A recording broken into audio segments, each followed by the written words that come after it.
Hello students, আশা করি তোমরা সবাই ভালো আছো।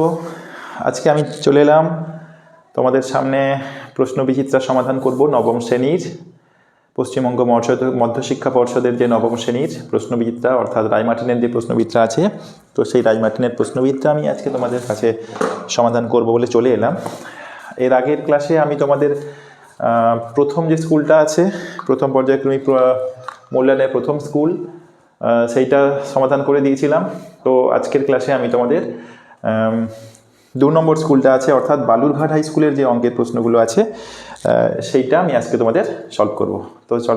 তো চলো বেশি দেরি না করে তোমরা আমার চ্যানেলটা সাবস্ক্রাইব করে নাও আর ভিডিওগুলো পেতে থাকো, এবং আমি বিভিন্ন ধরনের ম্যাথ দিব, সেটা তোমরা খুব ভালো করে ওটা করে নেবে আর আমার চ্যানেলটাকে একটুখানি গ্রো করিয়ে দেবে।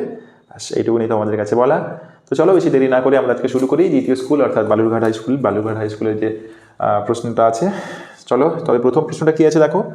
প্রথম প্রশ্নটা আছে P/Q-কে মূলত বলা হবে যদি, তাহলে P/Q-কে মূলত বলা হবে কখন? তাহলে আমরা ডেফিনেশনটা কি জানি, যে আমরা ডেফিনেশনটা জানি যে P/Q-কে মূলত সংখ্যা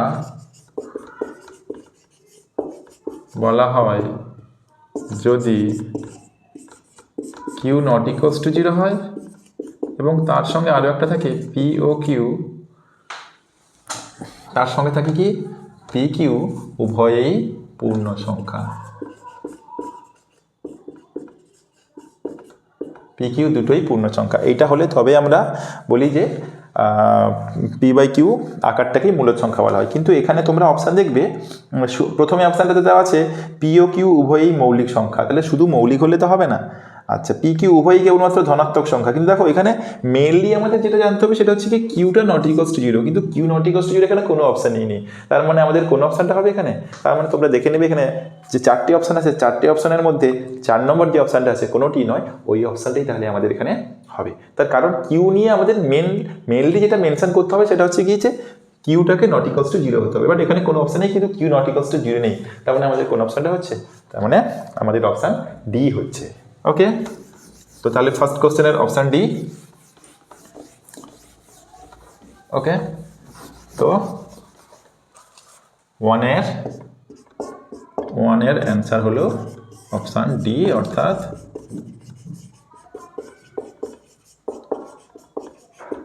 কোনোটি নয়।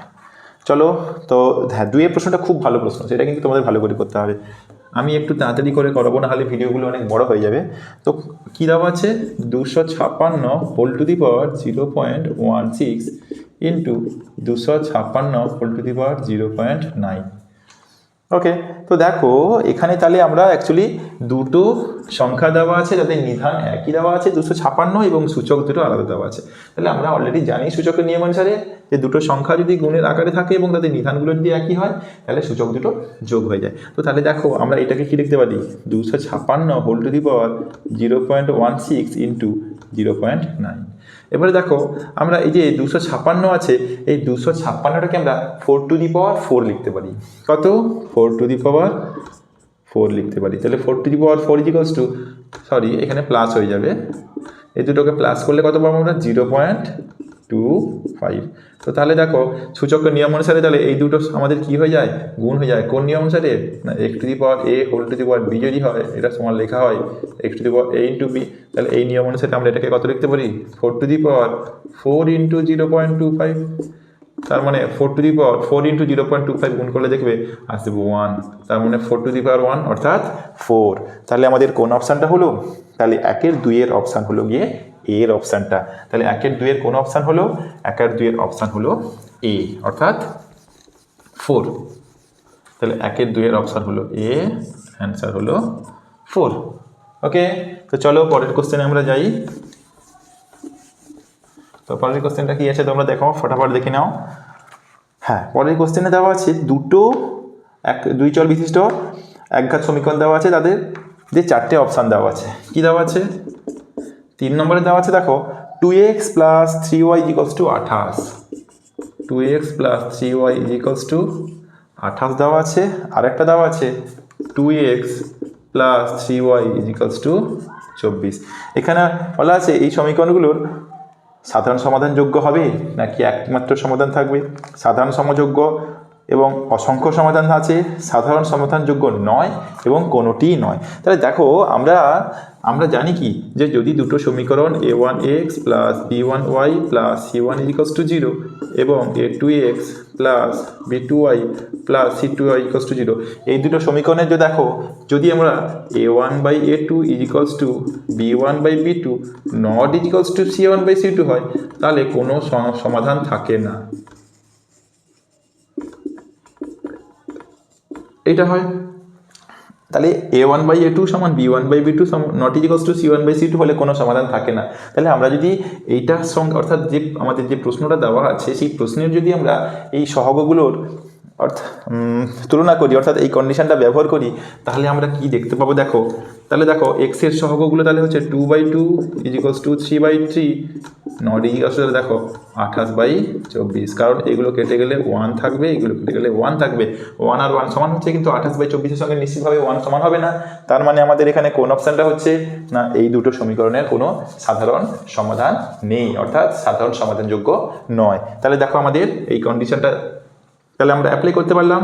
তার মানে এখানে যে দুটো প্রশ্নে আমাদের সমাধান দেওয়া ছিল সেই দুটোর কোনো সমাধান থাকবে না, অর্থাৎ তাহলে এখানে কোন অপশান আমাদের হচ্ছে, আমাদের তাহলে এখানে হচ্ছে সি এর অপশানটা, অর্থাৎ সাধারণ সমাধানযোগ্য নয়, সাধারণ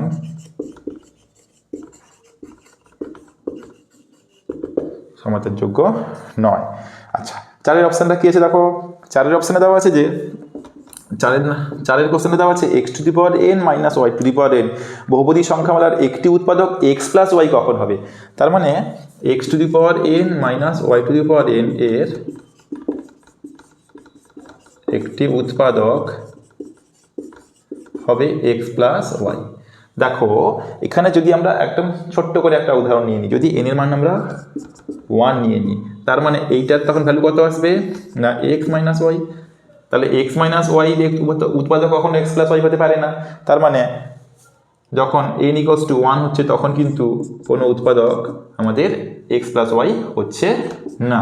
এবার যদি আমরা n এর জায়গায় 2 নিয়ে নিই তখন এইটার ভ্যালু কত হয়ে যাবে x square minus y square. তার মানে x plus y into x minus y হচ্ছে।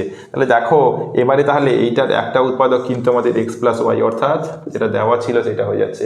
এইরকম করে যদি আমরা উদাহরণ নিয়ে দেখতে চাই, পরপর উদাহরণ নিয়ে তোমরা দেখলে বুঝতে পারবে যে এখান থেকে আমরা যদি n এর জোড় সংখ্যক মানগুলো নিই, অর্থাৎ ধনাত্মক এবং জোড় সংখ্যক মানগুলো নিই, পূর্ণ সংখ্যাগুলো নিয়ে n এর মান, তবেই দেখবে যে x to the power n minus y to the power n এর একটি উৎপাদক x প্লাস ওয়াই হবে।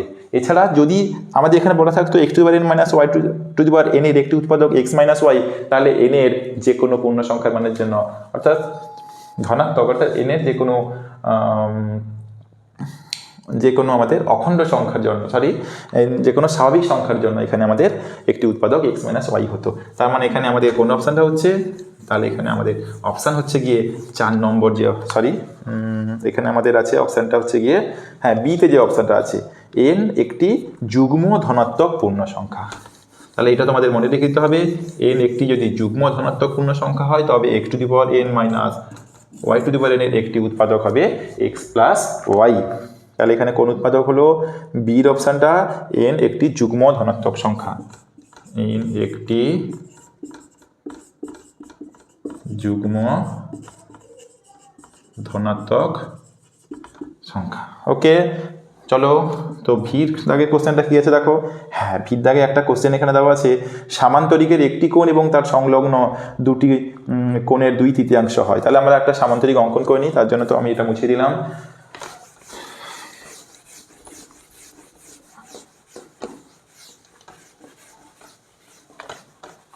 তো তাহলে দেখো এখানে কি বলা আছে সেটা আমরা আগে সামান্তরিক একটা অঙ্কন করে নিয়েই করি, নেম দিয়ে দিই ABCD। এখানে বলা আছে যে একটি সামান্তরিকের একটি কোণ এবং তার সংলগ্ন কোণের 2/3। তাহলে আমরা যদি সংলগ্ন কোণ, প্রথমে কোণ দুটো জানতে হবে, পাশাপাশি যে কোণ দুটো থাকে এই দুটো কোণ সংলগ্ন, অথবা এই কোণটা আর এই কোণটা সংলগ্ন। তার মানে আমাদের বলা আছে কি একটি কোণ তার যে সংলগ্ন কোণ আছে অর্থাৎ তার পাশে যে কোণটা আছে সেই দুটো কি না 2/3। তাহলে আমরা এখানে ধরে নিব কি যে মনে করি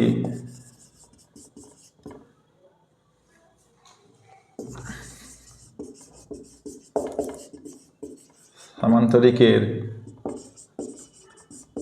একটি কোণ হলো x ডিগ্রি। তাহলে তার সংলগ্ন কোণটি তাহলে কত হবে? তাহলে সংলগ্ন কোণটি হবে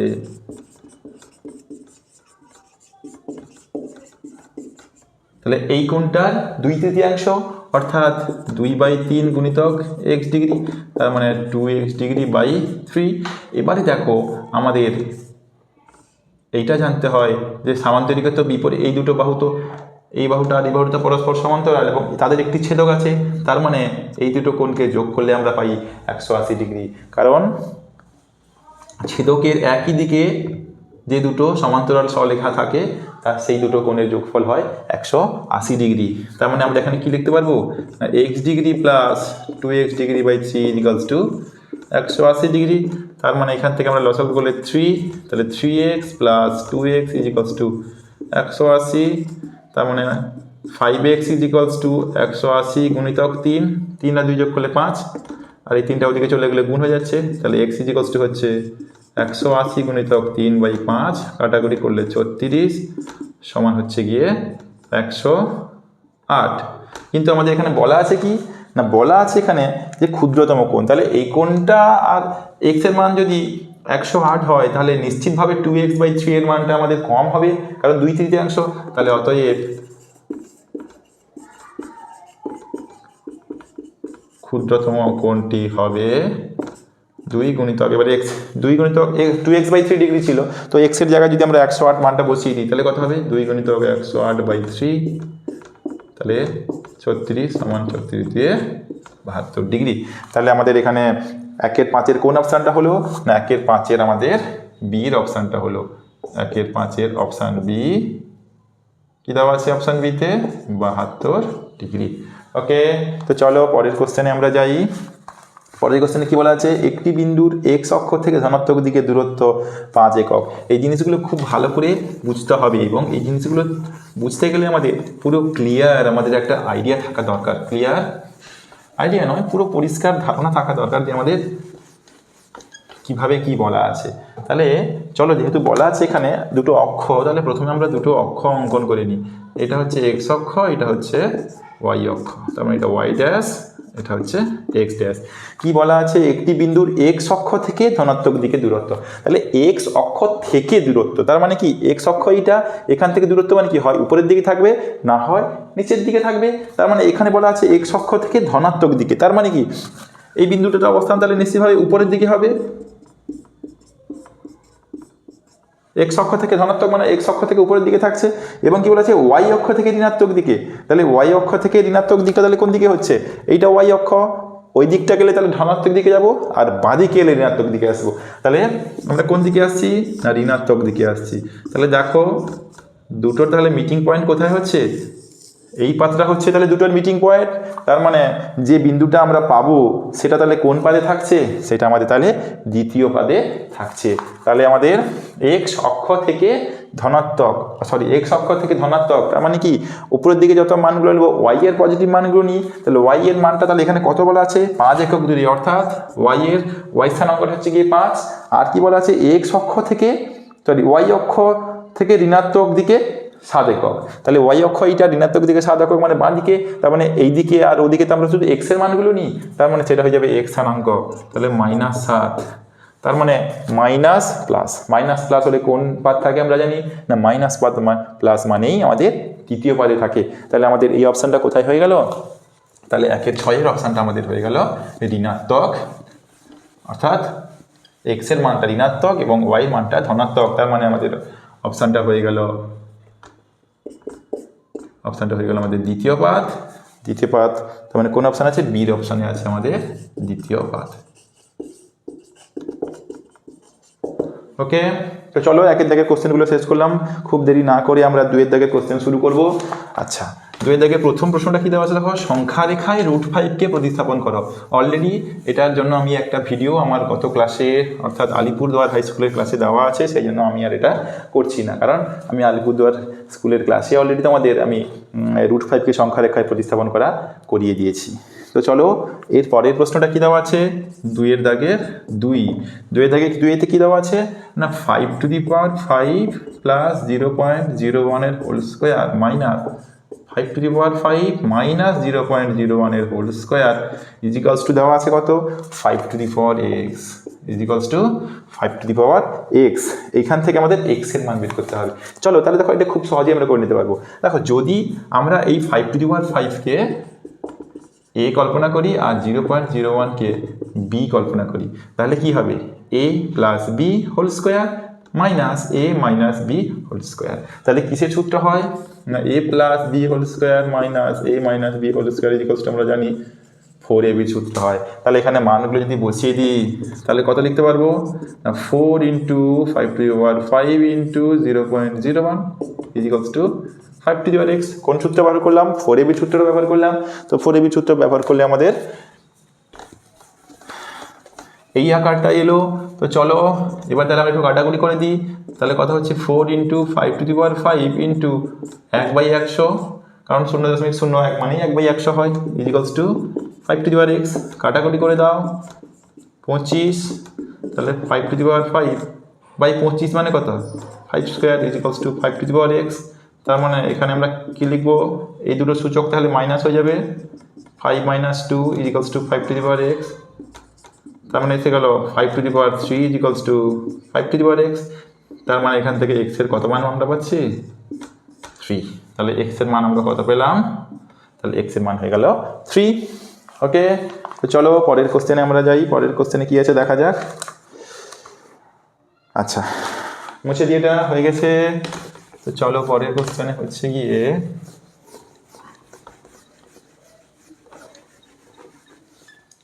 তাহলে পরের কোশ্চেনে আমাদের আছে পি এর কোন মানের জন্য তারপরে দুটো সমীকরণ দেওয়া আছে, দুটো সমীকরণের একটি সমাধান থাকবে। তাহলে আমি সমাধানগুলো আগে সমীকরণগুলো লিখে নিই।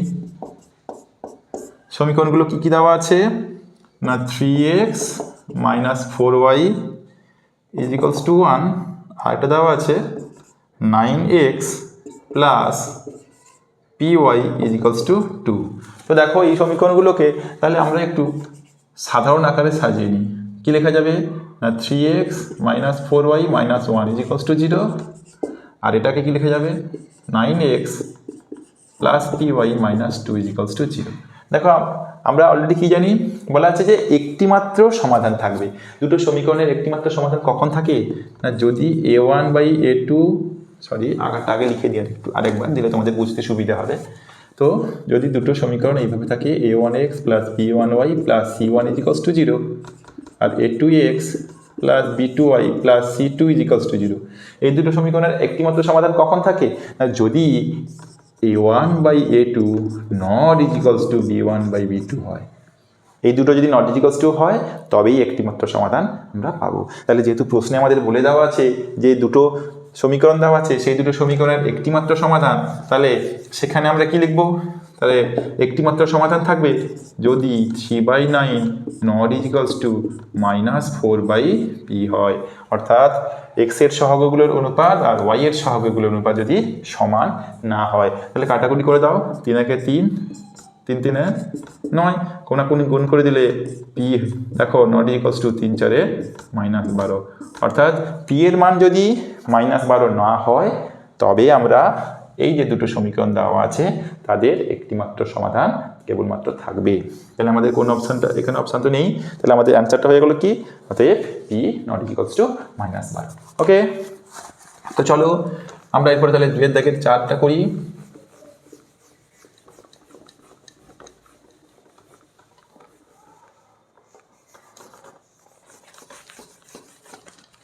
দুইয়ের দাগের তাহলে 4-এ কি বলা আছে দেখি, একটি রম্বসের কর্ণদ্বয়ের দৈর্ঘ্য 24 সেমি ও 18 সেমি হলে প্রতিটি বাহুর দৈর্ঘ্য।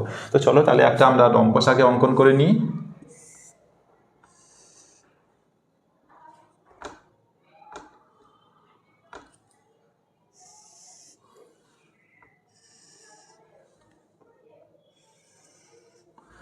রম্বস অঙ্কন করে নিয়েছি, নাম দিয়ে দিই ABCD আর এটাও। দেখো আমরা সকলেই জানি যে রম্বসের কর্ণদ্বয় মানে পরস্পরকে সমকোণে সমদ্বিখণ্ডিত করবে। তাহলে আমরা কি জানি না, ধরিলাম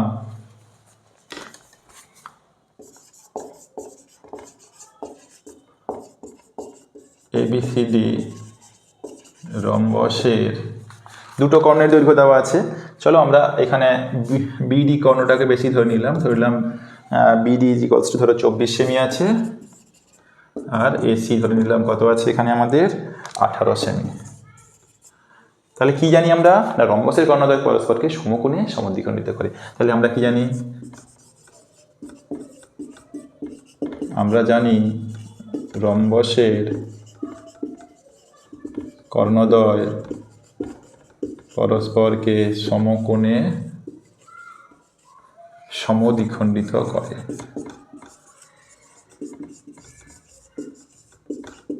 সমকোণে সমদ্বিখণ্ডিত করি, তাহলে সমকোণে সমদ্বিখণ্ডিত করা মানে তাহলে ও বিন্দুতে তাহলে কত হয়ে যাবে, এইটা তাহলে 90 ডিগ্রি হয়ে যাবে। তার মানে যদি আমরা COD ত্রিভুজ নিয়ে নিই, COD ত্রিভুজ তাহলে কত হয়ে যাবে, সমকোণী ত্রিভুজ। তাহলে অতএব ত্রিভুজ COD একটি সমকোণী ত্রিভুজ হয়ে যাবে।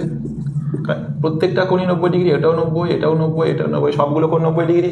তাহলে দেখো আমাদের BD কত ছিল 24, তাহলে ও বিন্দুতে সমদ্বিখণ্ডিত হচ্ছে। তার মানে আমরা কি লিখতে পারি যে BO সমান OD সমান 24/2 অর্থাৎ 12 সেমি, আর এদিক থেকে AO সমান OC সমান 18/2 সমান 9 সেমি। তাহলে দেখো এটা সমকোণী ত্রিভুজ। তাহলে সমকোণী ত্রিভুজের ক্ষেত্রে আমরা কোন সূত্র ব্যবহার করতে পারি, পিথাগোরাসের সূত্র। সেটা তোমরা সবাই জানো। পিথাগোরাসের সূত্র কি বলছে, পিথাগোরাসের সূত্র বলছে যে অতিভুজের স্কয়ার সমান লম্ব স্কয়ার যুক্ত ভূমি স্কয়ার। তাহলে অতিভুজ কোনটা হয়, সমকোণের বিপরীত বাহু। তাহলে এখানে সমকোণ হচ্ছে এইটা, তাহলে এর বিপরীত বাহু তাহলে কোনটা হবে, নিশ্চিতভাবে CD। তাহলে আমরা কি লিখতে পারি, পিথাগোরাসের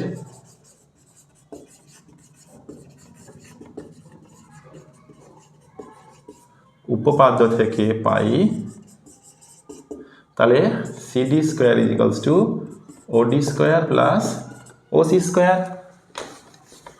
তাহলে এখানে মানগুলো বসিয়ে দাও, মানগুলো বসিয়ে দিলে দেখো CD হয়ে যাবে আমাদের এখানে,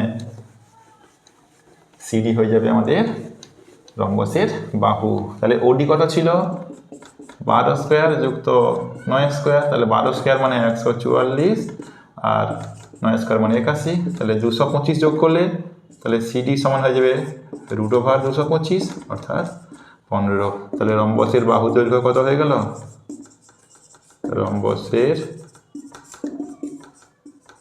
বাহুর দৈর্ঘ্য সমান 15 সেমি। ওকে ডান। চলো তবে নেক্সট কোশ্চেন আমরা করি ভি এর কোশ্চেনটা খুব ভালো কোশ্চেন না, ভি এর কোশ্চেনটা খুবই ভালো, এবং সেটা তোমরা যেটা আছে দেখবে সেটা আমি অলরেডি তোমাদের করে দেওয়া হয়েছে। আলিপুরদুয়ার হাই স্কুলের যে ফার্স্ট সামেটিভের কোশ্চেনটা ছিল ওখানে আমি তোমাদের সলভ করে দিয়েছি, ঠিক আছে। তো সেটার জন্য আমার আগের ভিডিওটা দেখে নেবে, আমি ভিডিওর লিঙ্কটা তোমাদের কমেন্টে দিয়ে দেবো, কোনো অসুবিধা নেই। ওকে তাহলে চলো এবারে তাহলে আমরা VI এর কোশ্চেনটা করি।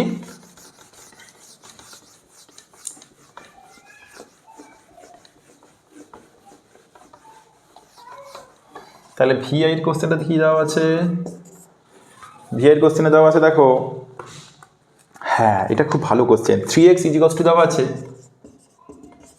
a plus B plus c. এটা যদি হয় তবে একটা এক্সপ্রেশন দেওয়া আছে, তার মান কত। এক্সপ্রেশনটা কি দেওয়া আছে না, x minus a whole cube plus x minus b whole cube plus x minus c whole cube minus 3 into x minus a into x minus b into x minus c. এর মান কত হবে সেটা আমাদের এখানে বের করতে বলা আছে। কঠিন কিছু নয়, খুবই সহজ। এটা অলরেডি এরকম একটা প্রশ্ন আমি আগের ক্লাসে করিয়েছি। তো দেখো এখানে যদি আমরা x মাইনাস a কে যদি p ধরি, x মাইনাস b কে যদি q ধরি, আর x মাইনাস c কে যদি r ধরি, তাহলে p plus q plus r ইজিকলস two কত হবে, x minus a plus x minus b plus x minus c। তাহলে দেখো 3x minus a minus b minus c। তাহলে এখানে 3x এর মান কত দেওয়া আছে, a plus B plus c, minus a minus b minus c, সবগুলো কেটে কুটে 0 হয়ে যায়। অলরেডি আমরা একটা সূত্র পড়ে এসেছি যে যদি a plus B plus C equals to 0 হয়, তবে A cube plus B cube plus C cube equals to 3abc হয়। অর্থাৎ বা 3abc এটাকেও লিখতে পারো, অথবা -3abc ইজিক্যালস টু 0 হয়। তাহলে -3abc ইজিক্যালস টু 0 হয়। তাহলে আমরা কি লিখবো এখানে?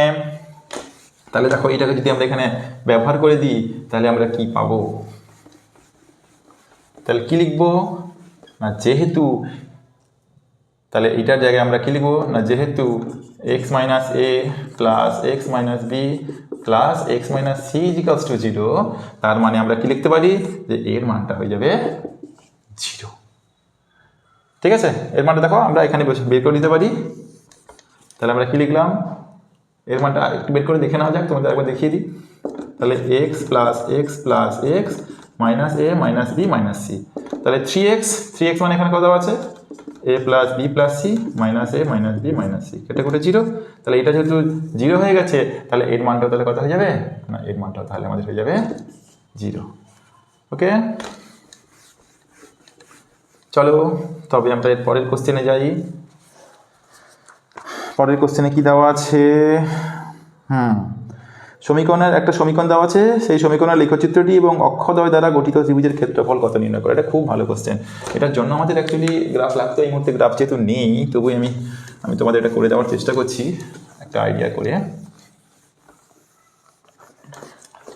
আচ্ছা, পরের কোশ্চেনটা হচ্ছে গিয়ে 7 কোশ্চেন, VII। এখানে কি বলা আছে না, এখানে বলা আছে দেখো একটা সমীকরণ দেওয়া আছে 7x প্লাস 6y ইজিক্যালস টু 42। আচ্ছা, এই সমীকরণের লেখচিত্রটি এবং অক্ষদ্বয় দ্বারা গঠিত। তার মানে কি, নিশ্চিতভাবে এই সমীকরণটি এক্স ও ওয়াই অক্ষকে কোনো একটা বিন্দুতে ছেদ করবে। তাহলে তার জন্য আমরা কি করবো, দেখো এই সমীকরণটি যদি এক্স অক্ষকে যেখানে ছেদ করবে সেখানে ওয়াই এর মান 0 হয়, তাহলে এখানে যদি আমরা বসিয়ে দিই ওয়াইয়ের জায়গায় 0, তাহলে ওয়াইয়ের জায়গায় 0 পুট করলে আমরা কি পাবো না, 7x ইজিক্যালস টু 42 পাবো। অর্থাৎ x ইজিক্যালস টু 42/7, কাটাকুটি করলে 6, অর্থাৎ 6। তার মানে এই সমীকরণটি x অক্ষকে 6,0 বিন্দুতে ছেদ করেছে। তার মানে 6,0 বিন্দুতে ছেদ করেছে। আবার দেখো এই সরলরেখাটি তাহলে y অক্ষকেও ছেদ করেছে, যেহেতু বলা আছে এখানে যে সরলরেখাটি অক্ষদ্বয় দ্বারা এবং ওই লেখচিত্রটি দ্বারা গঠিত ত্রিভুজের ক্ষেত্রফল, তাহলে নিশ্চিতভাবে ওয়াই অক্ষকেও এই সরলরেখাটি ছেদ করেছে। তাহলে ওয়াই অক্ষকে কোথায় ছেদ করবে না, ওয়াই অক্ষকে যেখানে ছেদ করবে সেখানে x এর মান 0 হবে। তাহলে এখানে যদি x এর মান 0 পুট করে দিই, তাহলে এটা হয়ে যাবে 0 প্লাস 6y ইজিক্যালস টু 42। তার মানে এখান থেকে y ইজিক্যালস টু কত পাবো, 42/6, কাটাকুটি করলে 7, তাহলে y সমান কত পাচ্ছি 7। তার মানে ওয়াই অক্ষকে কোথায় ছেদ করছে না, 0,7 বিন্দুতে। এবার দেখো যদি আমরা এই দুটোকে যোগ করে দিই, দুদিকে বাড়িয়ে দিলাম, তাহলে এই সরলরেখাটা কি হয়ে গেল 7, এই সরলরেখা তাহলে হয়ে গেল 7x প্লাস 6y ইজিক্যালস টু 42। তাহলে দেখো এবারে এই অক্ষদ্বয় মানে এটা হচ্ছে x অক্ষ আর এটা y অক্ষ, তাহলে দুটো অক্ষ এবং এই সরলরেখা দ্বারা এই ত্রিভুজটা গঠন হচ্ছে, তাহলে এই ত্রিভুজের তাহলে দেখো সমকোণী ত্রিভুজ, কারণ এটা 90 ডিগ্রি। তাহলে এর ভূমি কত না, এর ভূমি হচ্ছে গিয়ে 6, আর লম্ব কত, লম্ব হচ্ছে গিয়ে 7। তাহলে আমরা কি লিখব, তাহলে অতএব নির্ণেয় ত্রিভুজের ক্ষেত্রফল সমান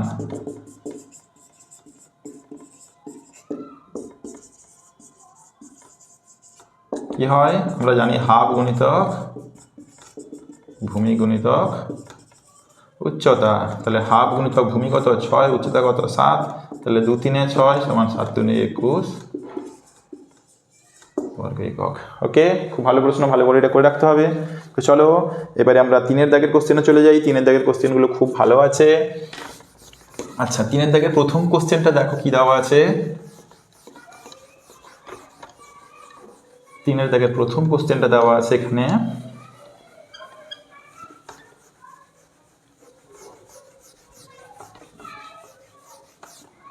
প্রথম কোশ্চেনটা কি দেওয়া আছে, হ্যাঁ প্রথম কোশ্চেন দেখবে যে কোশ্চেনটা দেওয়া আছে সেটা তোমাদের অলরেডি বইতে তোমরা পেয়ে যাবে। তোমাদের যে গণিত প্রকাশ বই আছে সেই গণিত প্রকাশ বইতে পেয়ে যাবে, সেই জন্য আমি সেটা করাচ্ছি না। তারপরে 3 দাগের 2টা খুব ইম্পর্টেন্ট প্রশ্ন এবং ভালো প্রশ্ন, সেইটা আমি তোমাদের করাচ্ছি। 3 দাগের 2টা তাহলে কি খুব ভালো প্রশ্ন। এটা কি দেওয়া আছে দেখো না, এটা দেওয়া আছে 3 to the power x equals to 5 to the power y equals to 75 whole to the power z. এইটা হলে তোমাদের প্রমাণ করতে হবে কি, এইটা হলে দেখাতে হবে যে জেড ইজিক্যালস টু হবে x y by 2x plus y. এইটা তোমাদের দেখাতে হবে।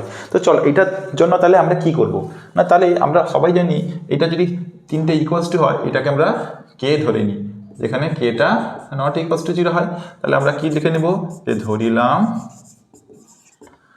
দিস ইকুয়ালস টু কে। তাহলে এখান থেকে আমরা কত লিখব 3 টু দি পাওয়ার x সমান কে, 5 টু দি পাওয়ার y সমান কে, আবার 75 whole to the power z সমান কে। তাহলে এখান থেকে আমরা কি লিখতে পারি 3 সমান তাহলে কত হয়ে যাবে K to the power 1 by X, এখান থেকে 5 সমান কত হয়ে যাবে K to the power 1 by Y, আর এখান থেকে 75 সমান কত হয়ে যাবে K to the power 1 by Z. এবারে দেখো 75কে আমরা কি লিখতে পারি 25 3 75, তার মানে 5 square into 3 is equals to K to the power 1 by z. এটা হয় 25 3 75, তার মানে 5 স্কোয়ার 5-এর জায়গায় তাহলে কত লিখবো না 5-এর জায়গায় তাহলে আমরা লিখতে পারি K to the power 1 by Y তার হোল স্কোয়ার, গুণিতক 3-এর জায়গায় কত লিখবো K to the power 1 by x is equals to K to the power 1 by Z. তাহলে দেখো পুরোটাই কিন্তু আমাদের কে নিধানের মাধ্যমে কিন্তু প্রকাশ হয়ে গেল। তাহলে আমরা এরপরে কি করব, এরপরে তাহলে আমরা দেখো এই দুটো সূচক নিশ্চিতভাবে গুণ হয়ে যায়, তোমরা এটা করেছো। তার মানে 2 আর 1 বাই ওয়াই গুণ হলে কত হয়ে যাবে 2 বাই ওয়াই ইন্টু, এবারে দেখো এখানেও নিধান এক্স এখানেও নিধান এক্স, তাহলে এই দুটো সূচক তাহলে কি হয়ে যাবে প্লাস হয়ে যাবে equals to K to the power 1 by z. আমি একটু ওপরে করছি এটাকে,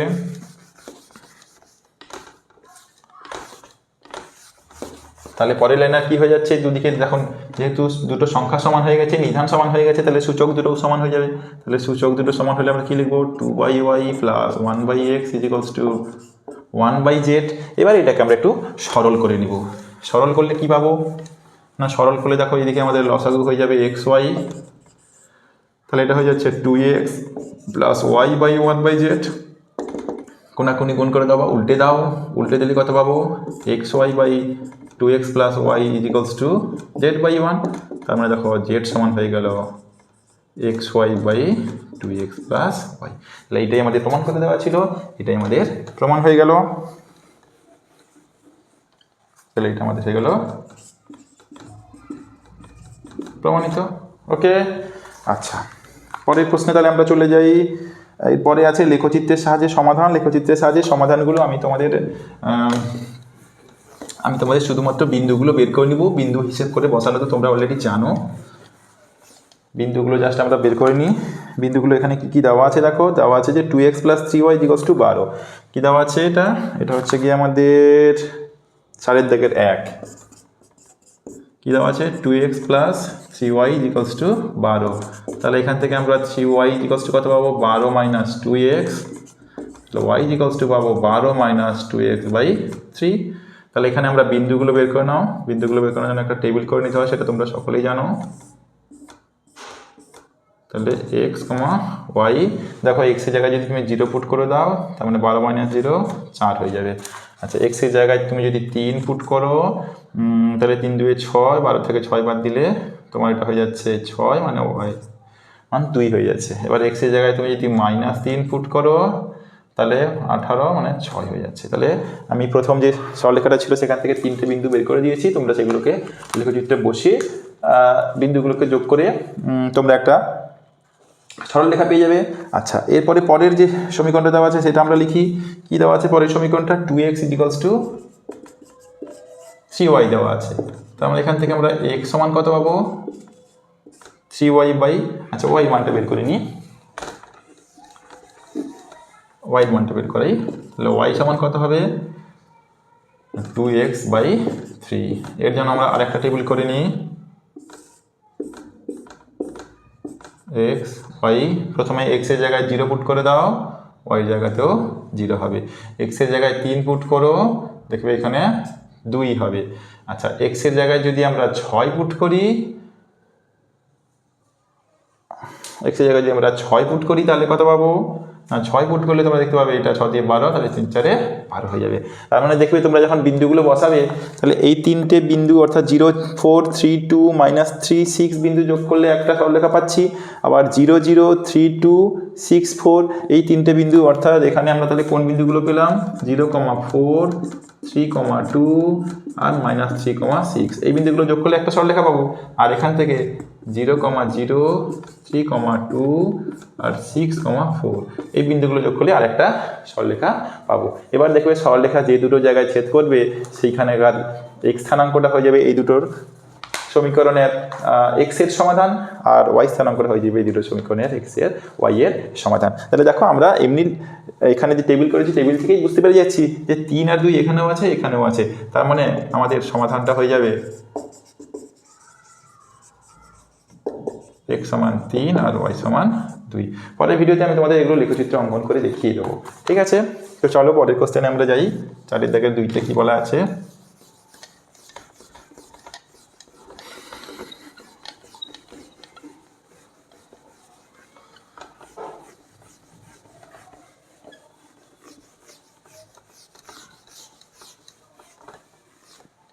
আচ্ছা 4 দাগের 2তে কি বলা আছে? এখানেও দেখো 3টে সরলরেখা দেওয়া আছে, 3টে সরলরেখা দিয়ে তোমাদের লেখচিত্র অঙ্কন করতে হবে এবং লেখচিত্র দ্বারা উৎপন্ন ত্রিভুজের ক্ষেত্রফল বের করতে হবে। তো চলো প্রথম সমীকরণটা কি দেওয়া আছে? x সমান 4।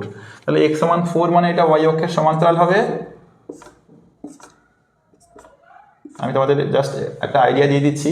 তাহলে 1 2 3 4, তার মানে এই যে সরলরেখাটা আমরা অঙ্কন করলাম এটা হচ্ছে তাহলে x সমান 4 সরলরেখা। আর কি দেওয়া আছে? y সমান 3। যদি না বুঝতে পারো তাহলে তোমরা কি করবে না বিন্দুগুলো নিয়ে নেবে। এখানে তো y এর মান নেই, তার মানে এখানে তোমরা 4 0 4 1 4 2 বিন্দুগুলো যোগ করে এই সরলরেখাটা পেয়ে যাবে। এরপরে কত আছে? y সমান 3। y সমান 3 মানে x অক্ষের সমান্তরাল, তার মানে y মানটা 3 নিব। 1 2 3, তার মানে এই দিক দিয়ে যে সরলরেখাটা অঙ্কন করব এটা হয়ে যাবে তাহলে কত সরলরেখা? y সমান 3 সরলরেখা। তোমরা লেখচিত্রে ছোট ছোট কাগজে পুরো 3-এর সোজাসুজি দাগ দিয়ে দেবে, দিলেই হয়ে যাবে এটা। আর কি দেওয়া আছে? 3x + 4y = 12। আর একটা সমীকরণ কি দেওয়া আছে না 3x + 4y = 12। তো দেখো তাহলে তোমরা এখানে কি করবে না তাহলে আমরা এই বিন্দুটা প্রথমে দিয়ে দিই। এটা x সমান 4, তাহলে এই বিন্দু স্থানাঙ্ক হচ্ছে 4, 0 আর এইটা হচ্ছে কি y সমান 3, তার মানে y অক্ষকে 0, 3 বিন্দুতে ছেদ করেছে, তাহলে দুটো বিন্দু পেয়ে গেছি। এবারে আমরা কি করব? এইখান থেকে আমরা এই সরলরেখাটা অঙ্কন করার চেষ্টা করব। তার মানে এখান থেকে আমরা 4y সমান কত পাবো? 12 - 3x, তাহলে y সমান পাবো 12 - 3x/4। তাহলে টেবিল করে নিব। টেবিল করে নিয়ে এখান থেকে আমরা মানগুলো বের করব। আচ্ছা x এর মান প্রথমে আমরা 4 ফুট করলাম। 4 ফুট করলে 3 4 12, 12 - 12 0, তাহলে 0। এবারে দেখো x এর মান 0 ফুট করলাম। 0 ফুট করলে এটা 0, 12 - 0 মানে 12, 12/4 মানে 3। এবারে x এর জায়গায় আমরা এখানে কি করব? তাহলে ধরো x এর জায়গায় আমরা যদি এখানে -4 ফুট করে দিই, -4 ফুট করে দিই, -4 ফুট করে দিলে কত পাচ্ছি এখানে? এটা পেয়ে যাবো আমরা 6। তাহলে দেখো x এর জায়গায় -4 ফুট করে দিলাম। তাহলে আমরা যদি বিন্দুগুলো যোগ করি দেখো তাহলে 4 0 বিন্দু, 0 3 বিন্দু আর -4 আর 6 বিন্দু পেলাম। -4 আর 6 বিন্দু পেলাম। তাহলে এই বিন্দুটাকে যোগ করে দিব। যোগ করে দিলে দেখবে এইভাবে একটা সরলরেখা আমরা পেয়ে যাব, যার দেখবে এরকম একটা জায়গায় -4, 6 থাকবে, ঠিক আছে? তো তাহলে দেখো পরিষ্কারভাবে আমরা তাহলে কোন ত্রিভুজটা গঠন হচ্ছে না এই ত্রিভুজটা গঠন হয়েছে। তাহলে নাম যদি দিয়ে দিই আমরা এটা a আর b, তাহলে তোমরা কি লিখবে না চিত্রানুযায়ী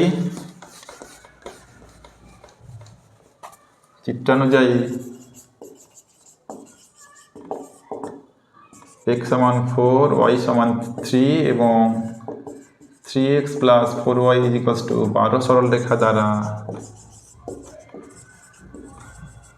কোন ত্রিভুজ উৎপন্ন হয়েছে? OAB ত্রিভুজ উৎপন্ন হয়েছে। OAB কি ত্রিভুজ? সমকোণী ত্রিভুজ উৎপন্ন হয়েছে।